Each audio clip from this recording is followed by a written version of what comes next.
trying to get the guy in the ground. That was a crazy little jet sweep action. Reverse pivot of the quarterback. I haven't seen anything like that all year long. There was a counter handoff coming there with an underneath handoff.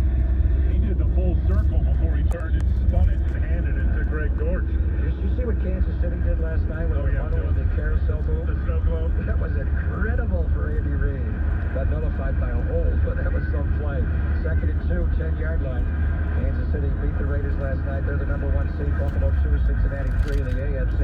Here's Corey Clement hopping down to the 5-yard line. We're having Arizona first down here with 6 minutes to go. We're trying to determine 1, 2, and 3 in the NFC. Minnesota won today in Chicago, so the 49ers need to win this game to hold on to number 2. Meanwhile, Philadelphia gets Jalen Hurts back, and they are leading their game. So it looks like they're up 13-0. If they win, they're the 1 seed. If the 49ers win, they hold on to 2, and Minnesota would be 3. First and goal, Arizona on the 6th. Stand in line, buddy. Going to win this game. Got to hold them out of the